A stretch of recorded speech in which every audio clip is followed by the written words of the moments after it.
Good afternoon, everyone. David Dubine here. Thank you for spending your valuable time with the Adapt 2030 channel. Shout out BE Adventure Partners growing with Adapt 2030. Out of gas calls, out of sight. New world when they're locking up the canned foods. Old growth lumber, the changing times. You know there's big trouble coming, closing orders only, wheat and corn options. But on the flip side, gold derivatives, right side, huge moves coming. Check back with India ceasing sugar exports. Oh, sugar up, bounce up again. Plants you can grow in shady areas. And a little known fact, gold can be stretched into thread. 1 ounce, 50 miles. Maybe that's how the Queen and the Knights of Malta are sewing all their clothing.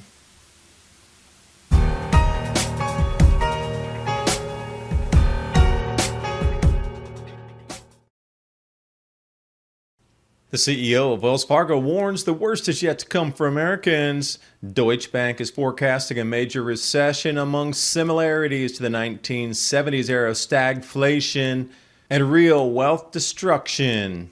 If the playbook follows the 1970s, gold and silver are the standout cheap asset from this starting point. Bloomberg Intelligence forecasts $2,500 gold by the year's end. Meanwhile, Goldman Sachs, Wells Fargo see gold hitting record highs in 2022. Former Gold Corp Chairman Ian Telfer warns peak gold has been reached regarding maximum output, and for that reason raised his forecast to $2,500 an ounce. Call the Patriot Gold Group today before it's too late. Patriot Gold Group has the No Fee for Life IRA, where your IRA or 401k can be in physical gold and silver, and you may be eligible for the No Fee for Life IRA on qualifying rollovers. Call 1-800-356-4470 for a free investor guide today. And with the knowledge that Patriot Gold Group is Consumer Affairs' top-rated IRA gold dealer from 2016 to present, click on that link in the description box below. And now on with the video. And a moment to chill out in the refreshing sights and sounds of nature as we move in through the next chapters of change in 2022. Super excited to get this photo sent to me here. Sprouting up with Adapt 2030 BE Adventure Partners. Thanks for sending me that and taking the time to script that out. Gives me hope that my message is actually reaching people. Now, what we're seeing across the airwaves is an enormous amount of flight cancellations, but I want to take you back into the 1960s in economy class, Pan Am 747, compared to what they have planned for you today. This is what it's going to be like to travel on a double-decker airplane seat as pennies are squeezed to make profit through airlines. Make sure to sign me up for the 15-hour long-haul journey with that seat. And as our grandparents and great-grandparents knew what quality was and longevity of product, take a look at old growth lumber 2019 to compare to 1919, a 100-year difference and a million miles away in mind think of what quality is. And see, here's where it gets to bizarro world is they're starting to lock up the canned foods, especially those types of canned soups that have beef in them. You would expect this in a jewelry shop or some kind of high-end electronics store. But what kind of pre-signaling is this giving us? Where retailers now are starting to lock up the food. You know it is going to go off the rails here. And all signs are pointing to massive price rises at the end of the year, food unavailability. So if they're doing this now, can you imagine if you have to swipe a QR code to unlock that plastic barrier in front of you to be able to even get to the food? Because I'm really very serious when I say digital rationing cards will be here by the end of the year. And if that's true, then you'll have to swipe a code in front of that to then actually get your hand inside it. And who knows, there might be guards in every aisle by that point. If there's such unemployment, and the sweet spot for our economy and exports, India banning sugar exports. So let's frame it up here. India, the second largest exporter of sugar on the planet, Brazil number one. So if we drop back to about a month ago, May 24th, and we're looking around the 26th today. So if you look at the notice here, raw sugar and refined white sugars are restricted from any exports out of India. So I thought, all right, well, is it really affecting the global price? Looking back over the 5-year chart, yes, we start to see some rises, but it looks like it also occurred steep rise in August of 2021, the downtrend, and then other nations start to talk about what they call resource nationalism. Suddenly prices are back up again. Now, the thing that is the most telling of what is about to happen, in addition to the meat soups being locked behind glass, if you will, more financial trade repression. Now, this happened when the silver was running up and the Hunt brothers were trying to, as the story goes, corner the silver market. Well, this looks exactly the same here. Schwab won't let anybody buy Chicago wheat, Kansas City wheat, or corn options. You can close it, but you can't purchase. Closing orders only. And as I've been told, the amount of contracts that are already set to be physically delivered is the highest ever recorded in Chicago Mercantile Exchange, or CBOE, history. They're going to have a very difficult time facilitating corn and wheat deliveries because so many people are coming for the physical. There's going to be huge premiums if you have it in hand, in your warehouse, on a truck, on a barge, on a train somewhere, and it's just ready for the doubling of price and the premium to be able to sell it onward. Because right now, what's the silver premium price on an ounce of silver? What's the premium on an ounce of gold? Well, we're soon going to be moving into premiums on anything that you buy foodstuffs wise. The startling thing is they already know that clearinghouses are going to have to purchase out and purchase up to buy anything they can to close their contracts, as well as farmers that are pledged to grow for said contracts. So as we move in, we're going to look for massive price rises, and I could see why they won't let new contracts open up, because you're going to watch the massives go up. And I'm wondering if they're really going to pull back these trades like they did with nickel, because there's going to be billions made in these 2-week price spike intervals, one in September and one in December, as clearinghouses and farmers bid to get it in physical to close their contracts. All the while, others are trying to get physical delivery of that grain. That's where we're heading into, and that's why that closing is happening right now.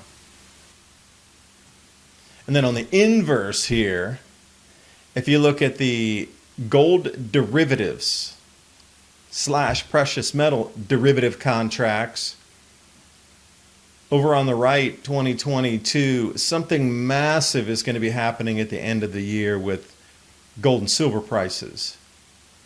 You can see everything's being put in play right now to rake in hundreds of billions of dollars on derivatives and futures contracts. I don't see any closing out orders only on gold, only with the grains. But whatever's going to happen, it is going to be a superstorm of commodities. September forward. And with this superstorm, I do believe that there's going to be an imminent collapse to the point where they're going to try to usher in central bank digital currencies to solve some, but not all problems. I could see it for a way to be universal basic income pushed in there. Things are going to get really nasty for food pricing, daily living costs. So perhaps the Fed will activate everybody's central bank digital currency wallet and say, all you have to do is just sign up over here and you get your $4,000 that's over there per month. But it won't move into the business arena. It'll stay sort of on the low earner end of the US. Maybe there'll be a dollar threshold where if you earn more than $50,000, your wallet won't be activated this year. Or maybe it'll be 100,000, who knows, little arbitrary number. But watch it, they're going to try to push UBI beginning phase right as this market calamity. Now it's going to be a calamity for some, but it's going to be an ultimate win for many. There's going to be more millionaires and billionaires made September through December in physical commodities this year than in all of human history combined. It's already set up to be. Now, on the losing end of it, there's going to be a lot of money evaporated out of people's accounts. Will there be bank bail-ins? That's the question. And if there are bank bail-ins, perhaps that's how they will get you to UBI. Okay, wait. FDIC, they're going to give you your money eventually, but in the interim, use your central bank digital currency wallet and it'll be accepted at all these stores, and all you have to do is swipe your QR code, facial recognition activated, and this will be the next step into 2023, 24, when they really want to push it. So we can see a lot of beginning events here to the ultimate goal where it needs to go. So you know where they're going to take it, and we can see the ushering in and the players are coming onto the field right now. And speaking of things getting expensive, out of gas, calls from AAA, 32% up from last year. Now I would like to see if this is an all-time record in number of calls compared to something like 2008. Because of the financial crisis then, fuel prices rose to $5 a gallon. There was a lot of the same things happening. So moving over to metals, gold again, malleable material that can make sewing thread. Fact for all your friends at a party here. As a thread, 1 ounce of gold can be stretched for 50 miles. And you'll start to understand why the elite and royal families of the world sew their clothing with gold threads. Nice of Malta right on the arm there. Queen of England when she was a toddler. Hidden secrets in plain sight. And here's a nugget off a True Leaf Market. What can you grow in shady areas? Well, if you don't have the perfect place to grow food, you're still going to need to grow food. So let's wing it here for a second and go to an area of a garden that could be partially shaded, not in full sun. So the full sun candidates are squash, tomatoes, cucumbers, peppers, and melons. Like, they need full blazing sunlight. However, if you're going to move over to the shade side, leeks, onions, and root vegetables, that would be things like beets and potatoes and sweet potatoes. Now, others that grow in some shade, not 100%, but can swing between shade and sunlight, peas, beans, and herbs.